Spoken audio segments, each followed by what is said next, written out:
देखिए, मूलतः ये किसी भी महापुरुष के लिए, सिर्फ बाबा साहब के नहीं, किसी भी महापुरुष के लिए, वो भी संसद के अंदर और देश के गृह मंत्री ने ऐसी टिप्पणी करना, ये बहुत ही लज्जास्पद, घृणास्पद है। और उसमें भी जिसने संविधान लिखा, करोड़ों दलित शोषितों को जिन्होंने हक अधिकार दिलाए, इस देश को संविधान दिया, ऐसे महामानव के खिलाफ ऐसी टिप्पणी करना, अभद्र टिप्पणी करना, ये बहुत ही लज्जास्पद, घृणास्पद बात है।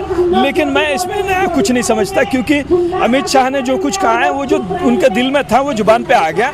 इससे पहले भी जब बाबा साहब जब संविधान लिख रहे थे तो यहीं आरएसएस के जो बगल बच्चे हैं उन्होंने बहुत विरोध किया था, चाहे वो हिंदू कोड बिल हो, महिलाओं का, नारियों को हक अधिकार दिलाने की बात थी, उस समय भी इन्होंने बाबा साहब की उनके जीते जी शव यात्रा निकाली थी।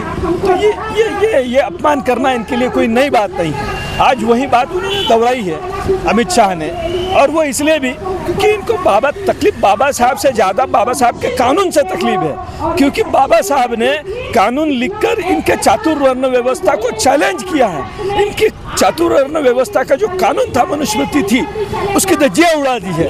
और इस बात की तकलीफ है कि ये बाबा साहब का कानून कदम कदम पर इनको। साहब, मोदी जी ने ऐसे तो ट्वीट नहीं करते, बहुत कम ट्वीट करते हैं मोदी जी हमारे, लेकिन फिर उसके बाद में बैक टू बैक ट्वीट किए और निरंतर आरोप लगाए कांग्रेस पे कि कांग्रेस है जो विपक्ष है, इंडिया गठबंधन है, वो तोड़ मरोड़ के पेश कर रहा है अमित शाह के बयान को। देखिए कैसा है, जब कोई बात बुमरांग हो जाती है तो भारतीय जनता पार्टी की ये पुरानी आदत है कि भाई तोड़ मरोड़ के कर रहे हैं, है ना। इनका बयान अगर गलत हो गया तो ये बताते हैं तोड़ मरोड़ के कर रहे हैं। विपक्षी कोई कुछ कह दे तो उनका तोड़ मरोड़ के नहीं होता।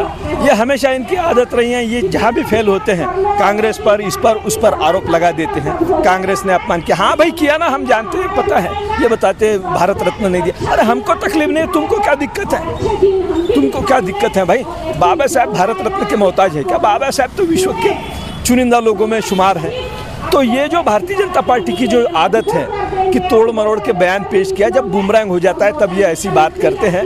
उनको पता नहीं है, वो सिर्फ वो चेक करना चाह रहे थे कि भाई इसकी क्या प्रतिक्रिया आती है। ये जानबूझ के किया हुआ षड्यंत्र है, क्योंकि उनके पास अभी बताने के लिए कोई उपलब्धि है नहीं। सरकार आई है, हंगामेदार संसद सत्र होने वाला था, सेम बात महाराष्ट्र में भी हो रही है। तो इनके पास जब कुछ बताने लायक कोई चीज़ है नहीं और विरोधियों के सवालों का जवाब नहीं है, इसलिए षड्यंत्र पूर्वक उनको पता है कि अंबेडकर के नाम पर ही इस देश में कुछ हंगामा खड़ा किया जा सकता है, इसलिए उन्होंने ये जानबूझकर ये षड्यंत्र पूर्वक ये काम किया।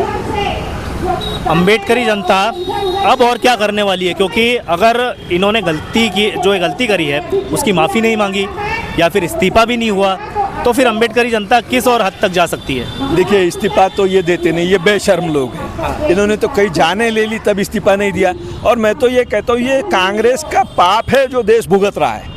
ये कांग्रेस इनको ये गोधरा कांड में छोड़ती नहीं। तड़ीपार आदमी होम मिनिस्टर बन जाता है, जिसको पूरी दुनिया ने वीज़ा नकार दिया था वो आदमी पीएम बन जाता है। ये कांग्रेस का पाप देश भोग रहा है, ये देश भोग रहा है। तो इनसे कोई उम्मीद नहीं है कि ये इस्तीफा देने वाले, ये बेशर्म लोग हैं। बस सवाल इतना है कि ये माफ़ी मांगते हैं कि नहीं। माफ़ी तो मांगना पड़ेगा। देखिए, इन्होंने इसके पहले भी कई ऐसे प्रयास किए, चाहे वो रिजर्वेशन, प्रमोशन में रिजर्वेशन का मामला हो, चाहे वो SC/ST एक्ट, एट्रोसिटी का मामला हो, तो वो हमारी स्ट्रेंथ जानते हैं। भले ही संसद में हम कम हैं, लेकिन इनको इस बात का पता होना चाहिए। मैं आपके माध्यम से बता देना चाहता हूँ कि जनता जब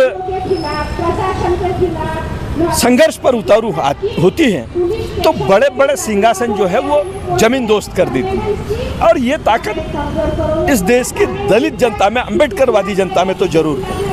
इसके पहले के भी आप हमारे संघर्ष या हमारे आंदोलन देख लीजिए, तो हमने इस बात का सबूत दिया है। और इस बार भी अगर ये माफ़ी नहीं मांगते तो ये आज या निषेध हो जाएगा, धरना हो जाएगा और ख़त्म हो जाएगा, ऐसा नहीं है। ये आंदोलन और भी ज़्यादा आगे बढ़े। हमारे YouTube channel Gondia news Hindi को लाइक करें, सब्सक्राइब करें और शेयर करें। धन्यवाद।